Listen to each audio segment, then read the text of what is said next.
पाकिस्तान में वालिदैन अपनी औलाद को पाल पोस कर मेहनत करके इसलिए बड़ा करते हैं कि एक दिन ज़हीर जाफ़र, शाहरुख जतो या फिर नताशा दानिश जैसे लोग आएँ और उनकी औलाद का बेदर्दी से कत्ल कर दें और उन्हें इंसाफ भी ना मिले और जो जिसने कत्ल किया हो वो इतनी आसानी से बरी ज़िम्मा होके भाग जाए। अगर हम बात करें तो देखा जाए तो आज तक ना शाहज़ेब को इंसाफ मिला, ना नूर मुकद्दम को इंसाफ मिला और जैसे कि इकरारुल हसन ने बिल्कुल सही कहा कि हम बेवकूफ़, वो नताशा दानिश नहीं है, बेवकूफ़ हम लोग हैं, जो इंसाफ की उम्मीद कर रहे हैं क्योंकि जब हम देख चुके हैं कि इससे पहले भी कैसे-कैसे अमीरज़ादे बिगड़ी हुई औलादों ने किस तरीके से मासूम लोगों का कत्ल किया और जान ली और उसके बाद अपने पैसे के ज़ोर पर उस चीज़ से निकल चुके। तो अगर यहाँ पर देखा जाए तो नताशा दानिश जिस तरीके से इतनी मतलब ये एक बहुत बड़ा संगीन गुनाह आप कह लें, क्राइम कह लें कि पहले उन्होंने लोगों को ज़ख्मी किया।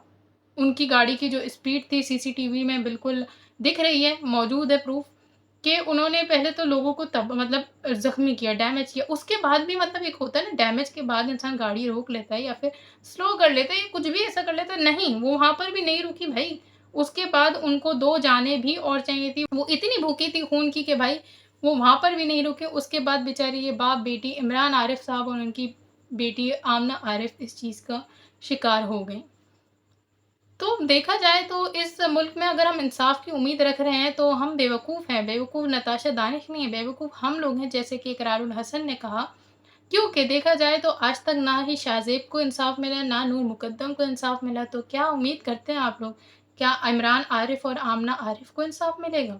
मेरा ये सवाल है हमारे सिस्टम से, हमारी पुलिस से, हमारी गवर्नमेंट से कि गरीबों के लिए इतने सख्त रूल और अमीरों के लिए इतने आसान रूल्स क्यों हैं? जबकि कामयाब मुल्क और कामयाब कौम की निशानी तो वो है कि इंसाफ सबके लिए एक होना चाहिए, भले ही आपका रिश्तेदार ही क्यों ना हो।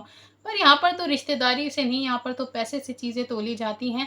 जिनके पास पैसा है, मुझे तो कभी-कभी ऐसा-ऐसा लगता है मैं अगर इसमें डिटेल पे बात की जाए तो मैं सोचती हूँ कि जब कोई अमीरज़ादा, कोई बिगड़े हुए अमीरज़ादे जो नशे में धुत रहते हैं, पैसों की दौलत में गुम रहते हैं और पैसे को ही सबसे बड़ी ताकत समझते हैं, नाउज़ुबिल्लाह।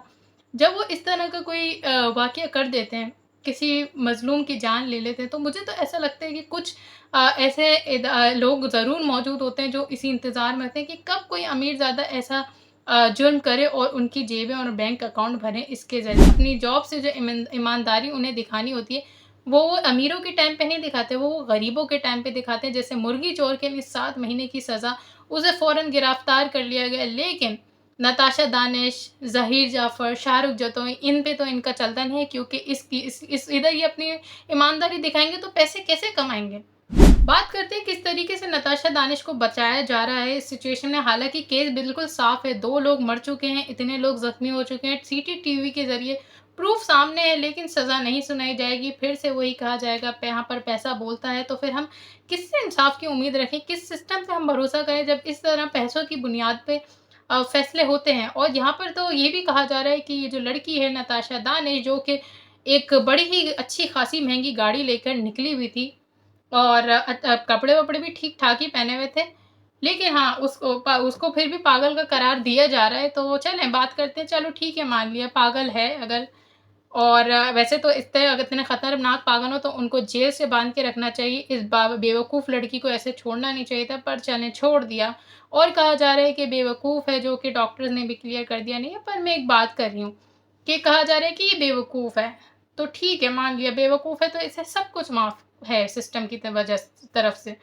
तो बात करें उस बेवकूफ़ इंसान की जो ये इनको बेवकूफ़ लग रही है, जो मेंटली तौर पे इनको ठीक नहीं लग रही, तो एक और बंदा अगर हम याद करें तो जो एटीएम में मौजूद था एक आदमी, जो कि सच में दिमागी तौर पर अपाहिज था, मतलब ठीक नहीं था, मेंटली इल था और उसने क्या जुर्म किया था? उसने आके कैमरे के सामने शक्लें बनाई थी और उसका हाल हम सभी जानते हैं कि क्या किया गया था। उस दिमागी पेशेंट के साथ ये सुलूक और इस दिमागी पेशेंट को एसी वाले कमरे में बिठाया जा रहा है, तो अगर दिमागी मरीज़ भी है तो इतना फ़र्क क्यों है? मैं बताती हूँ ना क्यों फ़र्क है, यही फ़र्क है, पैसे का फ़र्क है।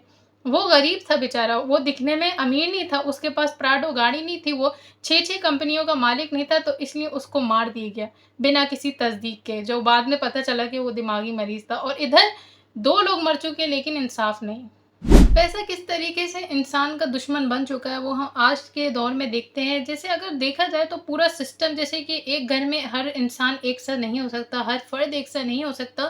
तो इसी तरह पूरे सिस्टम में हर इंसान बुरा भी नहीं हो सकता। मैं मानती हूँ कि कुछ लोग ऐसे ज़रूर होंगे जो इंसाफ के लिए सच्चे होंगे। जैसे कि हमने लॉयर्स का प्रोटेस्ट भी देखा कि बहुत से लोग कह रहे हैं कि नहीं, नताशा दानिश को सज़ा दी जाए और ये सब।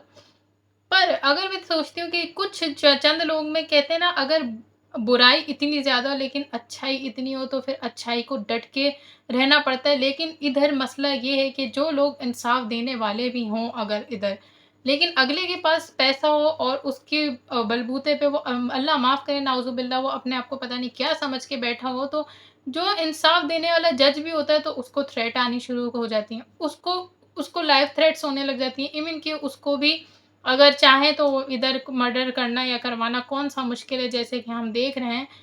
तो इंसाफ देना भी इस दौर में आसान नहीं है, पर मैं उम्मीद करती हूँ कि ऐसे लोग ज़रूर हैं जो अल्लाह की ऊपर ज़्यादा शाके रहते हैं, बजाए कि वो इस चीज़ से डरें कि कोई उनका बाल भागा कर सकता है। वो इस चीज़ पे ईमान रखें कि किसी की इतनी औकात नहीं है। लोग धमकियाँ दे सकते हैं लोग, लेकिन अगर आपके लिए कोई किसी को बोलेगा भी ना कि इस शख्स को ये नुकसान पहुँचाओ, वो नुकसान भी आपको तभी पहुँच सकता है जब अल्लाह का हुक्म जारी हो।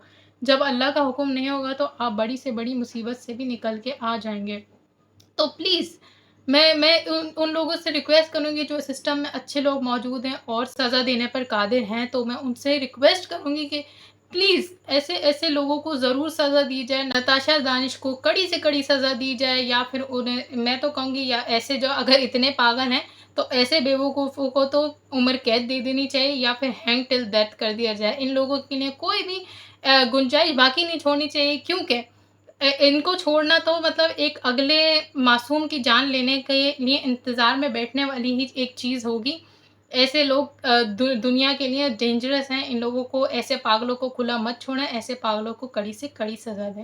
मैं अपने सिस्टम से उम्मीद और अल्लाह ताला से दुआ करती हूँ कि नताशा दानिश को कड़ी से कड़ी सज़ा हो, क्योंकि वो उसी काबिल हैं और इन्हें बिल्कुल नहीं छोड़ा जाए, ताकि ये निशाने इबरत बने हर उस बिगड़े हुए शख्स और बिगड़ी हुई औलाद के लिए, बिगड़े हुए अमीरज़ादे और ज़ादियों के लिए, जो कि इतनी आसानी से किसी की भी जान ले लेते हैं और उसके बाद उनका ये एटीट्यूड होता है। तो इस एटीट्यूड के कोई माफ़ी नहीं बनती और ये बिल्कुल बेवकूफ़ नहीं है। हम इससे इनकार करते हैं कि ये बेवकूफ़ हैं।